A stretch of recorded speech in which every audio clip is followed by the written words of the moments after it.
Hello, everybody. Welcome back again to On Track GP, and we're back another day, another livery launch, another car launch for 2024. We're back because today we got our first look at the all-new Alpine A524. And again, to discuss it with me today is Jamie. How you doing, buddy? You good? All good, buddy. How are you? Yeah, I'm not too bad. You'd be happy to know, actually, I spent my first time in the gym yesterday, so I'm a little tired. You'll get addicted to it soon enough. Yeah, good stuff. Well, obviously, like we said today, big day for Alpine. They launched their A524 F1 car alongside, of course, their A424 for the World Endurance Championship. But Yep. yeah, what was your first thoughts on the car? So this is bold from Alpine because, I mean, the first thing is this is the car we're going to see in Bahrain, which is, I think, technically a first from the ones we've seen so far, which has been more livery as opposed to actual car.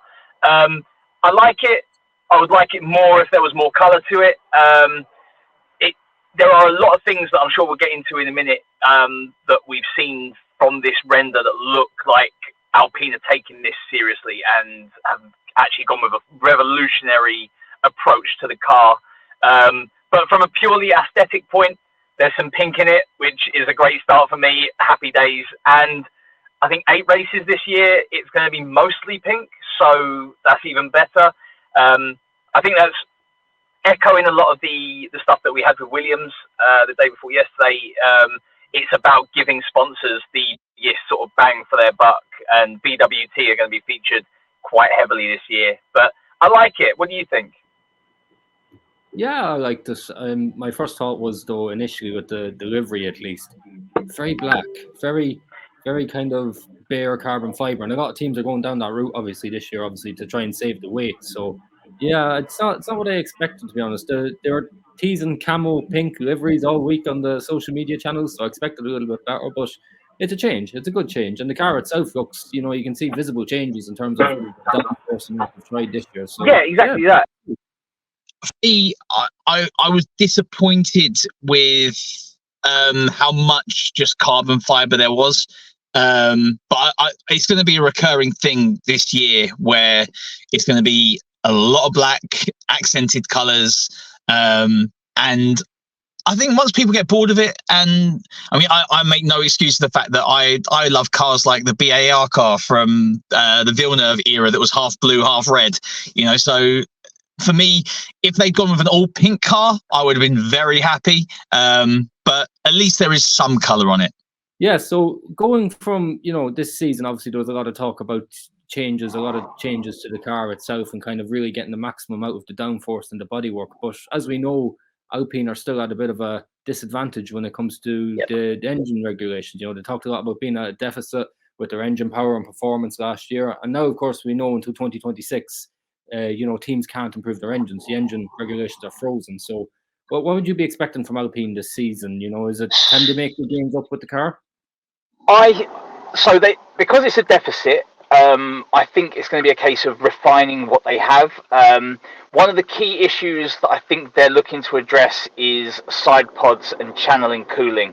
It looks very much like they've gone, much like Sauber, with an aggressive looking aerodynamic design to make the most of the cooling and changing where the cooling is going to be and make the most of the ground effect. Again, we're seeing like the back of the side pods are sloping off, so I think that's going to be a big part of it. A lot of the mid-table teams, I think we're going to see the aerodynamic package being the biggest part of it that's going to change, but they are always going to be at a problem where the engine package is not good enough, and this, like you say, with things being frozen, if they can make up deficits and do kind of a James Voles thing where like the low-hanging fruit that he talked about and actually pick up just those incremental changes. And if it has got to a point where the color of paint that you're putting on your car is the sort of milligrams of like weight that you're keeping or that you're losing, I think there are bigger things for Alpine to change. I would expect them to get more out of the car this year. I would expect them to close that gap to the top 5. They were in a weird middle ground last year where they were, for want of a better phrase, barely a nuisance when it came to like challenging Aston Martin. And with teams making bigger jumps this year, I expect Williams and Red Bull to be right up there in sort of like the top of the mid pack. And I expect them to be challenging at least Aston Martin, if not McLaren. And then we'll have the front three teams that I would imagine. So for Alpine, it's a case of incremental changes and try to refine something from that car. It's funny that you mentioned that with Alpine with the way they were last year, because just thinking back to this time last year, we had pre-season testing in Bahrain, and I remember initially, I think it was on the first day, everybody started saying, oh, look at this Alpine, this is looking really good. And then obviously as the days went by, we realised, well, maybe it's not looking as good as we thought, and then Aston Martin came through, and yeah, so it's funny, they'll be looking for a good start and hopefully to keep that momentum, like you said, to challenge for the top 5 and be challenging Aston Martin. It's interesting because Endstone, in and of itself, this is a recurring problem. Like you have to go back to Alonso in a Renault for like a real high-end performance, and then you had the weird era with Lotus, and they've had a lot of times where Team Endstone, in whatever form, whether it be Renault, whether it be Alpine, they lack power, and unless they can address that Renault power unit, that's going to be the biggest aspect of this across the board. And you can have great qualifying sessions, and Gasly and Ocon are on the radar of other teams because they did get a lot out of that car last year. It's I would say it's a massive frustration that team can't perform to a higher level.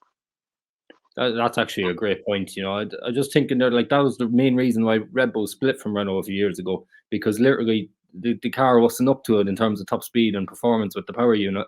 And realistically, the only place they were ever competitive was Monaco, and that's because that was down to the chassis. So why is it with Renault, do you think? We're 10 years now into this engine formula, or power units and hybrids. Why it is still lagging? You had Honda with McLaren come in really poor, and they've won a world championship with Red Bull. So I think Renault are a prime example of sticking too long with one design and then changing it too much over and over and over. A lot of the front running teams, and we're talking world championship teams, of which Renault are a part of that, they don't tend to have like sweeping changes season to season. And again, this is going to be another example this season because Renault are bringing a new chassis, what looks like a new aerodynamic design. I would imagine their manipulation of the ground effect will be quite different this year.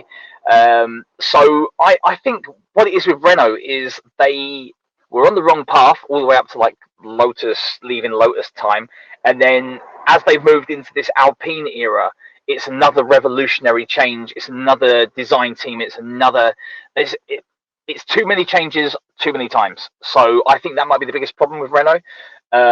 So hopefully in this new Alpine era where they're backed by a lot of sponsors, they're backed by a lot of powerful people, it might just be that now that the consistency is going to come through. And that for me, I'm all for more competition and more teams concertina in the gap so that we haven't got, and it sounds ridiculous, but Red Bull, Mercedes, Ferrari, and then the rest. So that's where I'd like it to be. And I think Renault might, I say Renault, I mean Alpine, might just be on that path now. Well, hopefully, only time will tell. I suppose just to ask you as well, there are two drivers, Pierre Gasly and Esteban Ocon. Of course, Pierre's birthday today. Happy birthday, Pierre Gasly. Enjoy your day. But obviously, both drivers out of contract at the end of this year. Do you see them staying beyond 24 at Alpine, or do you see them somewhere else? From my reading and my sort of like gut feeling, I think Ocon's jumping to Sauber. I think he'll want to be in the car the year before Audi, and I think he'll be happier there. Gasly, is there an outside chance of going back to Red Bull?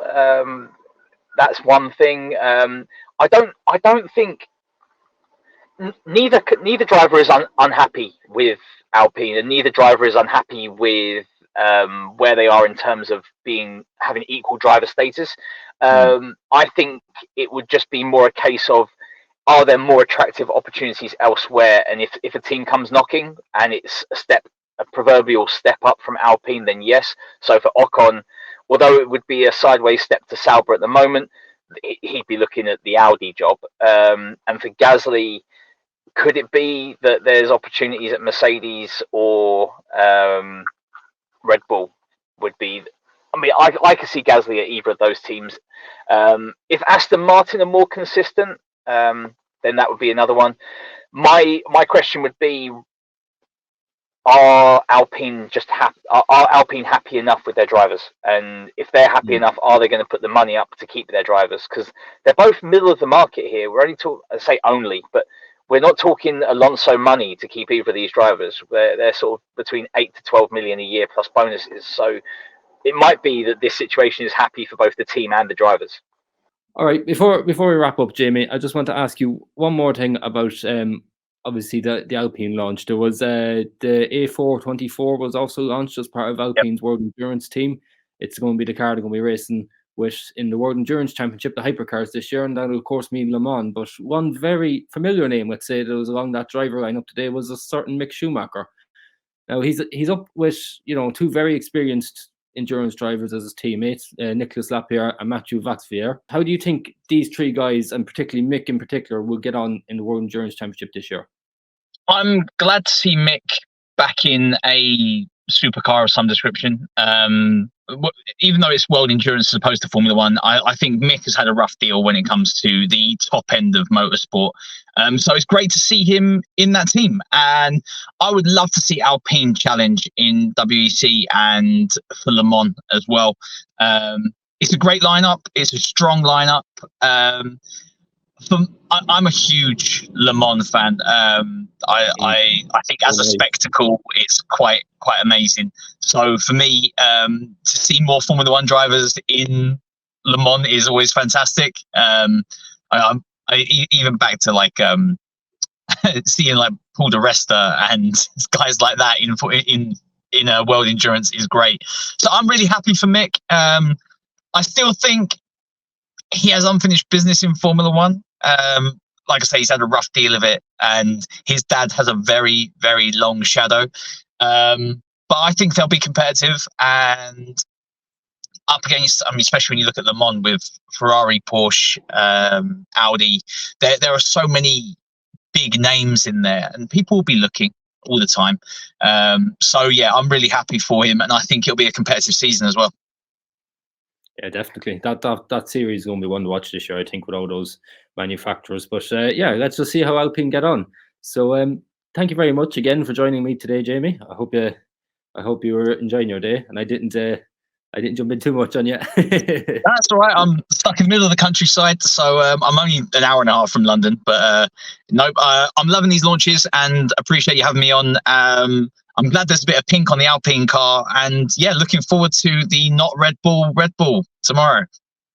Yeah, that's right. I don't know if you've seen the initial kind of teasers they did on social media, but it's looking like a mad blue and white livery. So who knows? We'll see. I'm looking That would be nice. Would indeed. Looking forward to it. Make sure everybody you keep on the channel. We'll be covering that tomorrow as well. And yeah, thank you very much for tuning in again. We'll see you very soon. Keep it locked, keep it loaded, and we'll see you soon on On Track GP. See you guys. See you later, guys.